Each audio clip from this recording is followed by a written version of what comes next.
Hello everyone and welcome to 13 of the Key to Theosophy. 13. Now I do them in little chunks.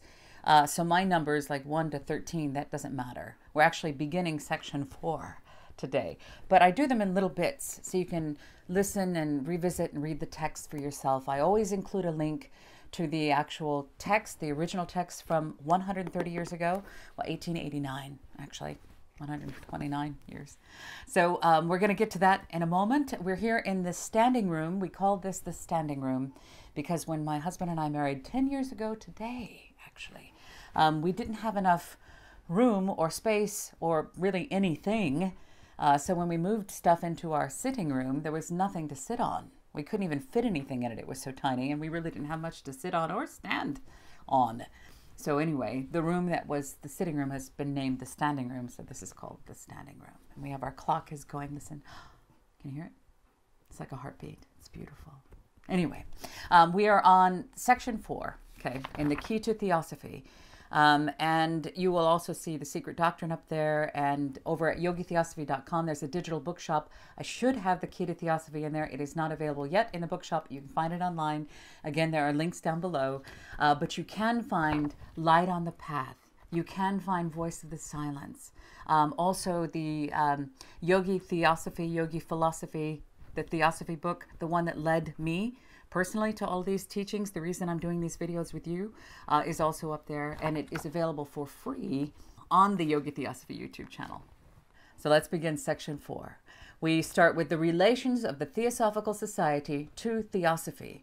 Now remember, the Theosophical Society has evolved and changed like many organizations and religions. No one has a monopoly on the truth. No one has a monopoly on the divine. Okay, so wherever there's humans, there is human nature. So I highly recommend studying self-application, self-digestion. Who else can digest for you? Just you. Who can digest your food? Just you. So we call this a book study. I highly recommend not just my take. I give you some, but that's my study. You study. You're where these answers and this evolution takes place. So. Okay, so again, question and answer form, written down by Helena Petrovna Blavatsky, but she was a scribe, a secretary. This is not just about Helena. This is about the teachings of Theosophy, which are ancient. Okay. Inquirer, is moral elevation, then, the principal thing insisted upon in your society? Theosophist, undoubtedly. He who would be a true Theosophist must bring himself to live as one. Inquirer, if so, then, as I remarked before, the behavior of some members strangely belies, which means contradicts, this fundamental rule.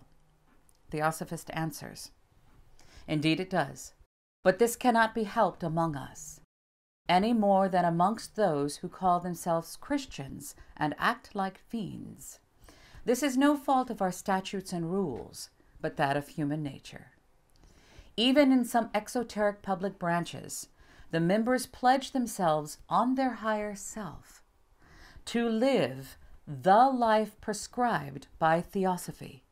They have to bring their divine self to guide their every thought and action every day and at every moment of their lives.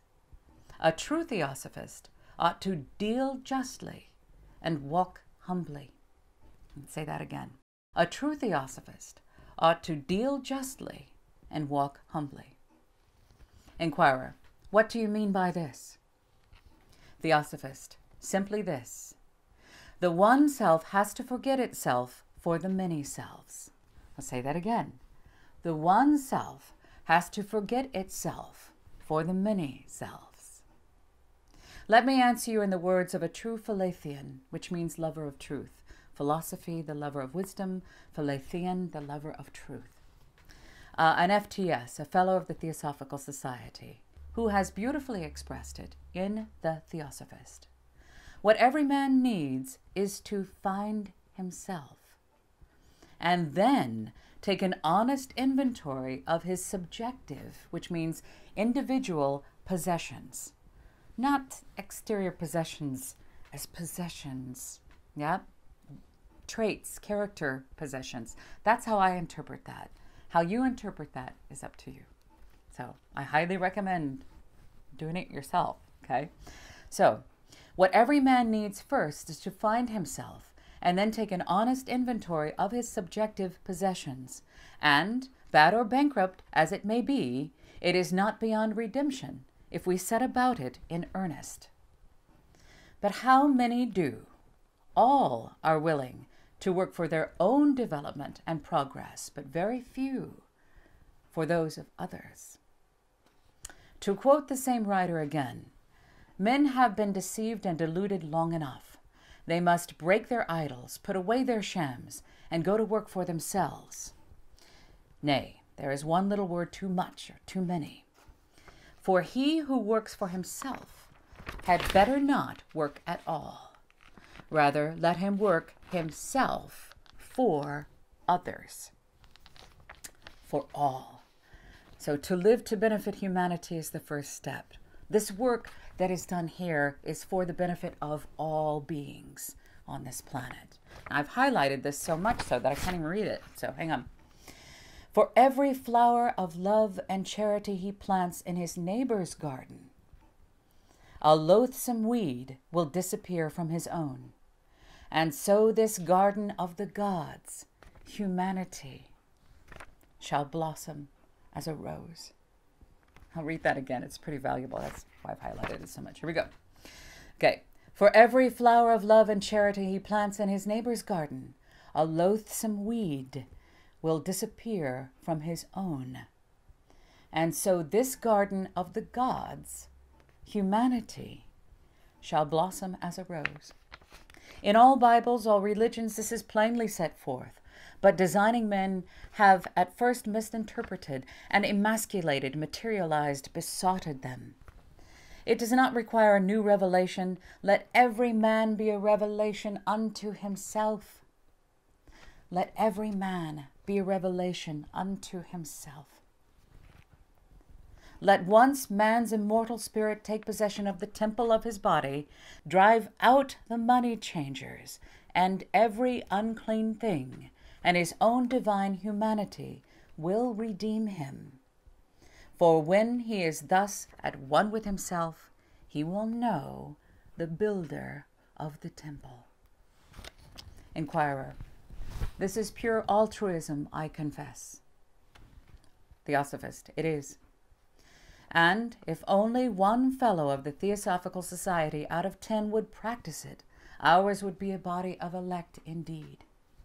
But there are those among the outsiders who will always refuse to see the essential difference between Theosophy and the Theosophical Society. The idea and its imperfect embodiment. The idea of Theosophy and its imperfect embodiment. Such would visit every sin and shortcoming of the vehicle, the human body, on the pure spirit, which sheds thereon its divine light. Is this just to either? They throw stones at an association that tries to work up to, and for the propagation of, which means circulation or dissemination, of its ideal with the most tremendous odds against it. Some vilify the Theosophical Society only because it presumes to attempt to do that which other systems, church and state, Christianity preeminently, have failed most egregiously.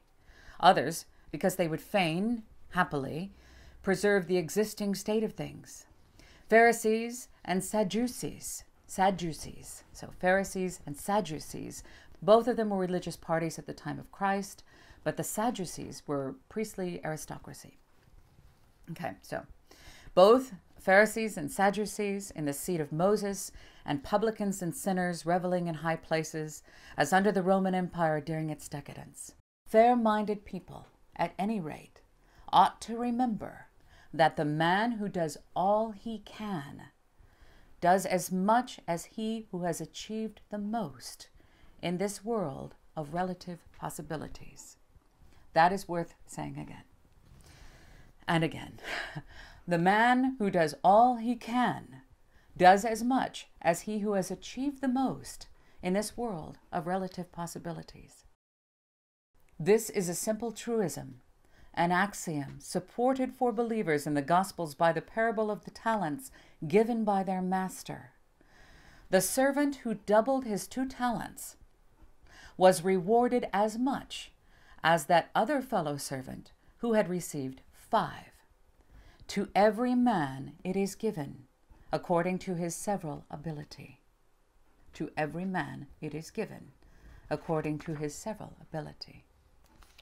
Inquirer: yet it is rather difficult to draw the line of demarcation, separation, between the abstract and the concrete in this case, as we have only the latter to form our judgment by.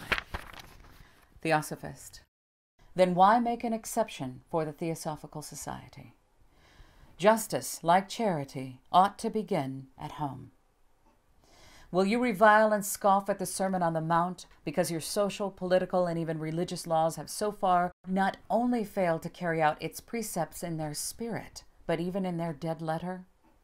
Abolish the oath in courts, in Parliament, army, and everywhere, and do as the Quakers do, if you will call yourselves Christians. Abolish the courts themselves, for if you would follow the commandments of Christ, you have to give away your coat to him who deprives you of your cloak, and turn your left cheek to the bully who smites you on the right. Resist not evil, love your enemies, bless them that curse you, do good to them that hate you, for whoever shall break one of the least of these commandments, and shall teach men so, he shall be called the least in the kingdom of heaven. And whoever shall say, thou fool, shall be in danger of hellfire. And why should you judge if you would not be judged in your turn? Insist that between Theosophy and the Theosophical Society there is no difference, and forthwith, immediately, you lay the system of Christianity and its very essence open to the same charges, only in a more serious form. Inquirer: why more serious? Theosophist: because while the leaders of the Theosophical movement, recognizing fully their shortcomings, try all they can to amend their ways and uproot the evil existing in the society, while their rules and bylaws are framed in the spirit of Theosophy, the legislators and the churches of nations and countries, which call themselves Christian, do the reverse. Our members, even the worst among them, are no worse than the average Christian.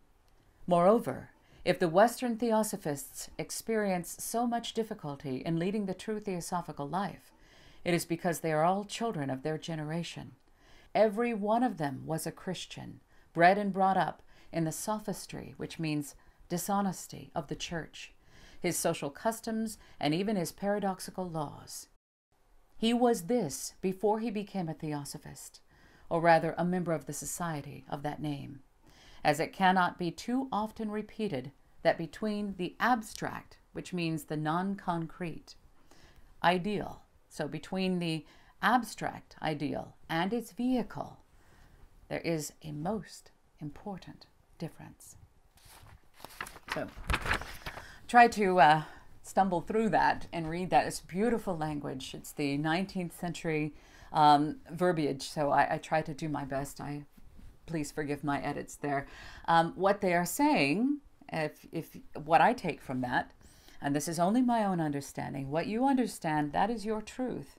So the more you apply, the more you digest, the more you revisit these teachings, the more will be revealed. The more you align your moral compass with your own ethics, the clearer these teachings can be heard. What I take from that is there is corruption in any society, in any group. We talked about this in the last episode, is that where there are 2 or more people, there's always 3 opinions that are competing for truth. No one is ever crowned the most right. But when you apply these, you will feel their truth. You will feel the change happen in your own life. And by becoming them, you then affect all those in your world. And you become compassion. You become this unconditional love. You become them. So thank you for joining me. And There are free books over at yogitheosophy.com. I've also voiced some of these texts, and they are up on the Yogi Theosophy YouTube channel. They are also for sale on global outlets and in the Yogi Theosophy bookshop. If you'd like to buy those help support all of the costs here. This is a labor of love. I'm a former radio broadcaster, and I wish to be more purposeful with my voice and what I do. So I've used those skills here at Yogi Theosophy. I love you, and I will see you again for, I think we're on 14 next. I'll see you later.